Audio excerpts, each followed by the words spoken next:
Yesterday, one of you asked me to make a video about journaling, and today actually gave me some perfect material for that. But before we get into it, I'll be honest. When I first started trading, I heard over and over that I should be journaling my trades. And I thought, yeah, okay, but why? And what the heck am I even supposed to write in this journal? If you've ever asked yourself the same thing, then this video is meant to help you answer those questions. I'll show you exactly what my journaling looked like today, during, and after my trade. Then I'll show you a couple of free tools that I use to make it much easier. And finally, give you some tips on how to make journaling a real tool for your discipline, not just a notebook full of trades. All right, so let's take a look at this trade that I'm about to get into here. Now, this isn't actually my a strategy setup, but I forced the trade and I took it anyways, just thinking like, oh, it's close enough. It's close enough to being up 50 points. The signal candle didn't cross the low of the previous candle, which is another one of the criteria for the setup. But I was just feeling FOMO that it's going to go to the targets without me. So I forced the trade and I was punished for forcing the trade. So here's my journal. Once I got into it, yeah, it's just a paper journal. So once I got into the trade, right away I just said took an A long 21-point stop, risk $84. I said I don't like the trade. I should have waited. I feel like I've wasted my one trade today. And then the trade lost, and I wrote I'm very tempted to get back in long. I think the trade was forced. The signal candle didn't cross the previous. The MA was barely up 50 points. I think I was feeling FOMO. I was looking at the upside target, 877, and I didn't want to miss out and then not have a target. At least I didn't jump back in. That would have been another stop out. I wish I hadn't taken the trade. Now it's dumping and there might be some good shorts coming. This could also be the range. Wait and see if the MA keeps coming down to make the 50-point drop near or at the opening range high. So this drop hasn't quite happened yet that I'm talking about, that I'm feeling FOMO that now I'm going to miss the shorts. Okay. So then I wrote in the journal, if I were to take a second trade, am I okay losing another $80? I couldn't answer that. So that just was left as a question in there. The longs gave me FOMO. Now I'm feeling the same way about the shorts. I think I can just watch and see what happens. Then at 8:54, this is not at 8:54 yet, so sorry I didn't time this out properly. But I wrote the short is very tempting, but this might just not be my day. How long can I sit here wanting to take a short, now wanting to take a long, and just stay out? The shorts are so tempting. So like you can see in here that I'm flipping between like I wanted to get back in long. I wanted to get back in long. And then after this dump happens, then it's like I want to get in short. No, I want to get long. No, I want to get short. This would have been a complete just tilt blow up day for me in the past if I had done what I wanted to. Then the last thing I wrote in here was my trade ideas have been wrong today. And I think I'm probably coming from an emotional place now of just wanting to make it back. And then now at least I pulled out my tilt recovery tool. I filled it out and I was like, when I made the thing, I said to my husband, like, it will 100% stop tilt if you follow what's on the tool. So if you do that, you won't go on tilt. And he kind of laughed at me because, he thinks these tools that I have are, like he sees these things laying around the house that I use. And he thinks it's kind of funny that I need these checklists and these reminders and like these things to stop myself from going on tilt. But he kind of laughed and is like, he's like, yeah, if you follow it sort of thing, which it's like, yeah, I know, but I'm saying if I follow it, I won't go on tilt. So that's what I did today. I followed it. I had to check off the first two things, which was like, I feel an urgent need to make it back right now, which I did. And then I'm angry or frustrated about my last trade, which I was. I wasn't angry or frustrated with the market. I was angry and frustrated with myself that I forced the trade and that I wasted my one trade. Like, why wasn't I just patient? It's really frustrating when I do that. So I wasn't feeling good about myself with that. And then I had to check off another one, which was I've taken at least one trade that wasn't my setup. So in this, it's if you check off two of these things, then it's like move to step two. And step two is like, you're done. Go do these other things instead. And, we'll see you back here tomorrow. So that's what I did. I checked off three. So that's it. I'm done. No more trades. I feel like I blew it on forcing a trade, but at least I was able to stop tilt. And yeah, so we'll talk a little bit more about journaling now, the tools that I use, and how I'm using it for discipline. In yesterday's video, I played a little clip of Tom Hugard where he says, you need a serious review of how you think when you're trading. I think that the way that I use my journal now is a tool to put that serious review together, to make that serious review for myself. So it's not just the trades that I'm taking, it's what I'm thinking when I'm in the trades. The old way that I used to do it, I just put in, I don't even think I put the strategy. I might have put the strategy, but I just put entries, exit, and then the P&L after.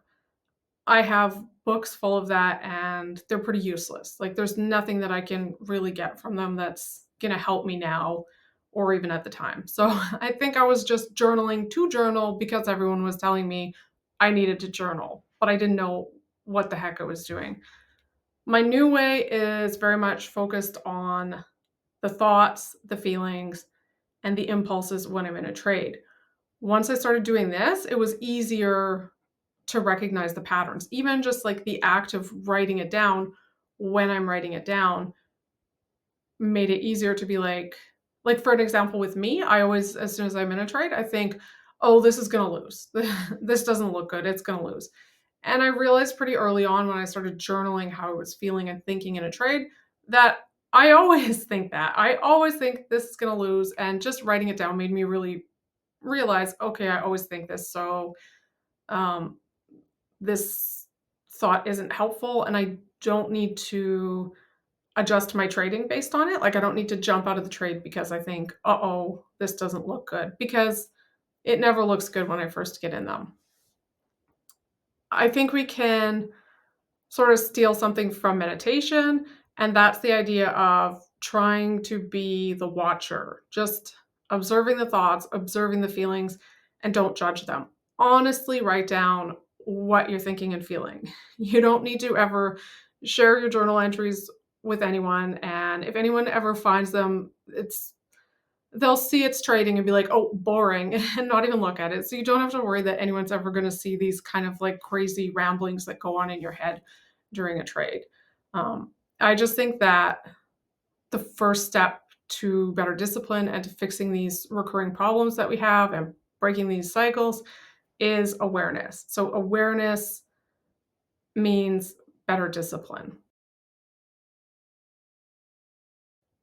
I know not everyone loves AI, and I get it. I think there probably is going to be some kind of AI apocalypse at some point here in the near future. But for now, I find it extremely helpful and I do use it. So I use ChatGPT a lot before to go over like my strategy stuff and to find the common patterns. So you can actually take what you've written in your journal and you can put it into ChatGPT. If you're doing it digitally, you can, copy and paste it in there. Or if you write it down old school the way I do, you can just go and type it in after or just type in the main points. You can ask ChatGPT to make a spreadsheet for you or to start keeping track of the repeating patterns. So it's a tool to keep track for you, and then it can be like, hey, um, you know, this idea of needing to make it back right away or FOMO or whatever seems to be a recurring theme, and it seems to happen when this happens. And then the AI can actually help you to make a rule if you can't figure out what rule you need to make to stop that. So I would, it doesn't have to be ChatGPT, Gemini, Grok, whatever AI of your choosing. it makes it easy. Like the AI will um, organize it for you and keep track. So you just have to be signed in to ChatGPT for it to keep memory, and then it will organize that for you. The next free tool that I use that's been super beneficial that I really didn't expect is OBS Studio. So it's what I use to record my screen. You can record your screen.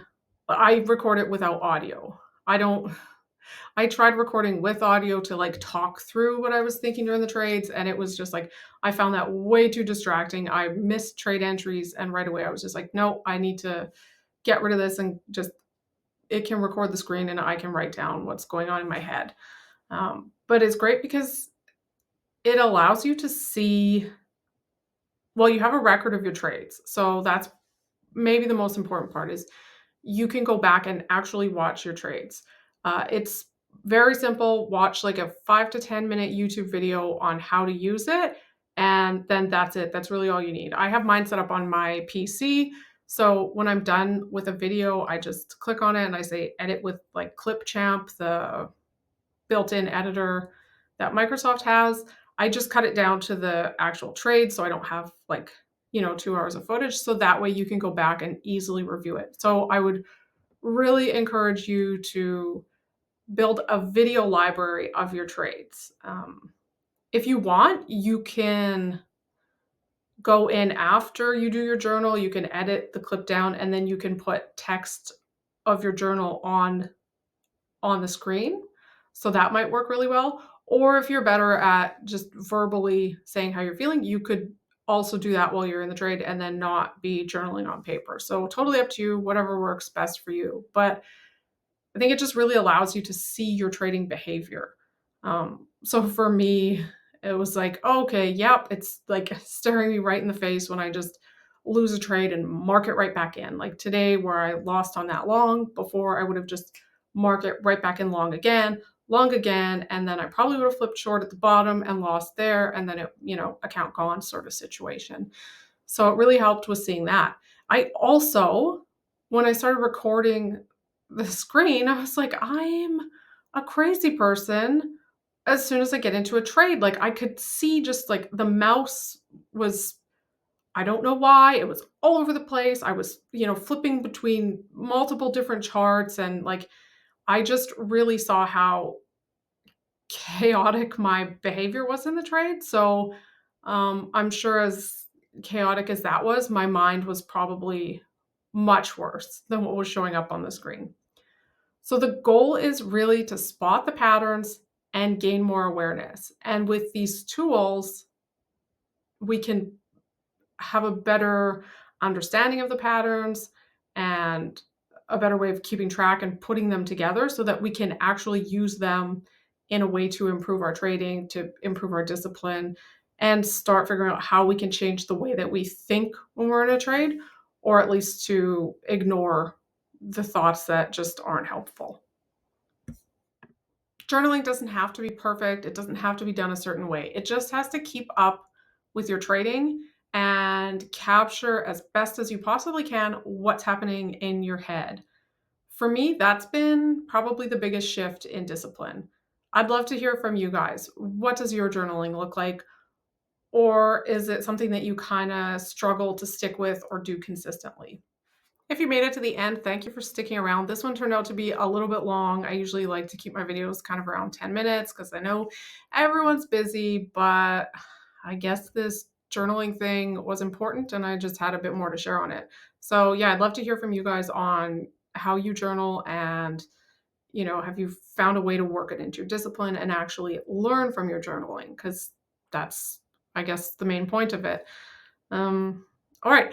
And sorry about the audio. I keep forgetting to use my microphone. So one of these days and I think right now I might not actually be using it, which is frustrating. Okay. I'll see you tomorrow.